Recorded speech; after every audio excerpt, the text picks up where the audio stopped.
আসসালামু আলাইকুম রহমতুল্লাহি বারাকাতু। কেমন আছেন সবাই? আশা করি কাছে এবং দূরে, দেশ এবং দেশের বাহিরে যে যেখানে বসে আমার আজকের ভিডিওটি দেখতেছেন, আল্লাহর রহমতে আপনারা সবাই অনেক বেশি ভালো আছেন। আমরাও আল্লাহ তাআলার অশেষ রহমতে আলহামদুলিল্লাহ বেশ ভালো আছি। বরাবরের মতো চলে আসলাম আজকে আরেকটি রান্নার রেসিপি নিয়ে। তো আজকের ভিডিওটি যারা দেখবেন প্লিজ একটা লাইক দিয়ে আমার ভিডিওটা কন্টিনিউ করে রাখবেন। বাড়ি থেকে আব্বা এসেছেন, মানে আমার শ্বশুর।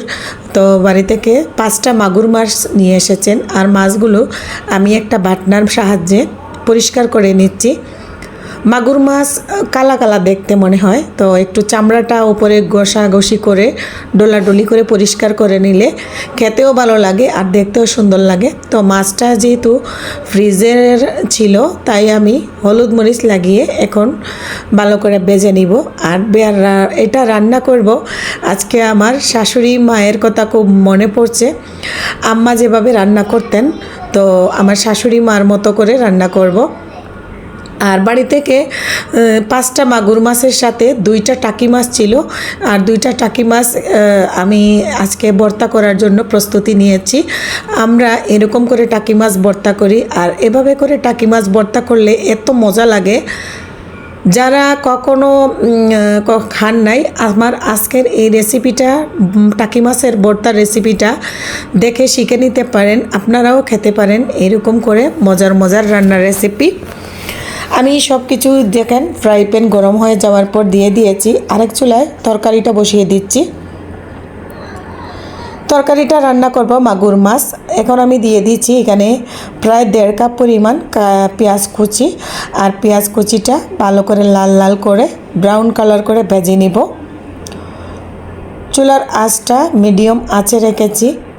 আরেক চুলায় আমার ওই ভর্তার রেসিপিটা সেদ্ধ হচ্ছে, ঢাকনা দিয়েই রেখেছি। এই যে এটাও হয়ে গিয়েছে, অফ ক্যামেরায় সব কিছুই ভাজা হয়ে গিয়েছে। আপনারা সাথে থেকে দুটোটার রেসিপি আজকে ফলো করবেন। আমি আশা করছি আপনারা নিরাশ হবেন না। যাদের খাবারের রুচি নাই, তারাও এই রকম রেসিপি হইলে পেট ভরে অনায়াসে 2 প্লেট ভাত খেতে পারবে। এদিকে পেঁয়াজ ব্রাউন কালার হয়ে গিয়েছে। আদা রসুন বাটা দিয়ে দিলাম 1 চামচ পরিমাণ, 1 চা চামচ পরিমাণ দিয়েছি। দিয়ে আবারও আমি একটু কিছুক্ষণ নাড়াচাড়া করে ভেজে নিচ্ছি। দিয়ে দিলাম 1/2 কাপ পরিমাণ পানি দিয়ে এখন আমি বাকি মশলাগুলো অ্যাড করে নিচ্ছি। দিয়ে দিয়েছি এখানে হলুদের গুঁড়া 1/2 চামচ, মরিচের গুঁড়া 1 চামচ, লবণ 1 চামচ দিয়ে এখন মশলাগুলো ভালো করে কষিয়ে নিব। মশলাটা যদি ভালো করে কষানো হয়, সব ধরনের রান্নার কালারটা যেমন সুন্দর হয়, খেতেও দারুণ মজা লাগে।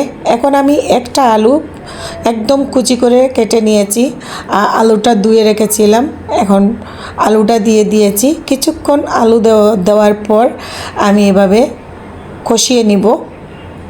আর এই রান্নাটা আমি আমার শাশুড়ির মার কাছ থেকেই শিখেছি। আমরা যেহেতু সিলেটিরা এরকম করে আসলে মাছ বোনা করে না, তো গাজীপুরে এরকম করে মাছ বোনা করে আলু দিয়ে। এদিকে ঠান্ডা হয়ে গিয়েছে টাকি মাছগুলো, তো আমি কাটাগুলো আলাদা করে নিতে হবে। তার মধ্যে এখানে একটু হালকা পানি দিচ্ছি, আর একটা টমেটো কুচি করে দিয়ে দিচ্ছি 4-5টা কাঁচামরিচ দিয়ে আরও কিছুক্ষণ এভাবে নাড়াচাড়া করে রান্না করে নিব। 2টা যেহেতু একসাথে করছি, আপনারা হয়তো এলোমেলো হয়ে যাবেন, তো একটু ফলো রাখবেন। এখন আমি ভাজা মাছগুলো উপরে সাজিয়ে দিয়ে দিচ্ছি। মাছগুলো কাটলে দেখা যায় বেশি ছোটো হয়ে যাবে, তাই বড় আস্তে আস্তে রয়ে গিয়েছে। দিয়ে দিলাম পরিমাণ মতো ঝোলের পানি দিয়ে এখন ঢাকনা দিয়ে এটা রান্না হোক। আর এদিকে আমি মাছের কাঁটাগুলো পরিষ্কার করে নিচ্ছি। টাকি মাছের কাঁটাটা একটু খেয়াল করে পরিষ্কার করতে হবে, ছোট ছোট কাঁটা থাকে। জানি না এক এক এলাকায় এক এক রকম করে ভর্তা করে, তো আমি যেভাবে করছি এভাবে কার ভালো লাগবে কি জানি না। তো আমার কাছে এই ভর্তাটা এত মজা লাগে। আজকে আমার শ্বশুর আব্বা আর আমার হাজব্যান্ড দুজন মিলে যে একটা ভাত খাইলো। কারণ আমি যেহেতু বয়সটা পরে দিচ্ছি, তাই আপনাদেরকে গল্পটা করতেও পারলাম। এখন আমি সরিষার তেল ফ্রাই প্যানে দিয়ে দিচ্ছি। ফ্রাই প্যান গরম হয়ে যাওয়ার পর ভর্তাতে অবশ্য সরিষার তেল লাগে, সরিষার তেল ছাড়া ভর্তা জমেই না। 2 টেবিল চামচ পরিমাণ সরিষার তেল দিয়েছি, আর এখন দিয়েছি পেঁয়াজ কুচি প্রায় হাফ কাপ পরিমাণ। পেঁয়াজ কুচিটা হালকা ব্রাউন কালার হওয়া পর্যন্ত আমি এটা একটু নাড়াচাড়া করে ভেজে নিচ্ছি।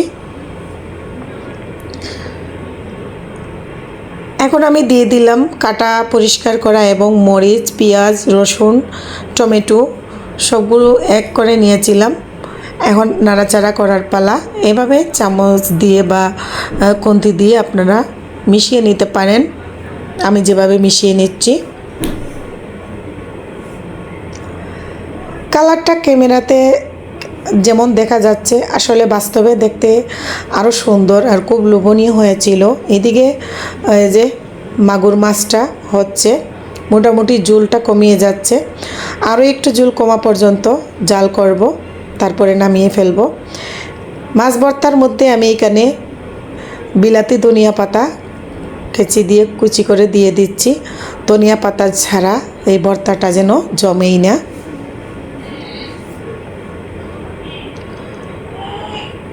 কত সুন্দর হয়েছে, দেখতেই তো শুধু খাওয়ার মন চাচ্ছে, তাই না?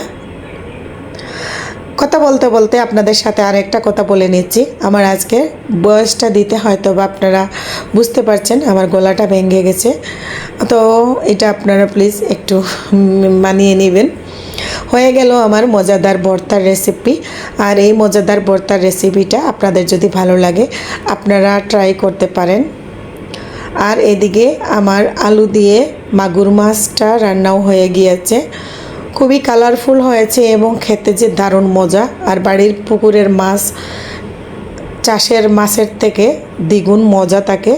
আর আমরা চাষের মাছ অবশ্য মাগুর মাছটা খাই না, দেশি মাছ পুকুরের মাছ, সেজন্য একটু সুন্দর করে রান্না করার চেষ্টা করেছি। কেমন হয়েছে আমার আজকের দুটোটা রেসিপি আপনারা সুন্দর একটা কমেন্ট করে জানাবেন। যদি ভালো লাগে আপনারা আপনাদের ফ্যামিলি অ্যান্ড ফ্রেন্ডসদের সাথে শেয়ার করে দিতে পারেন।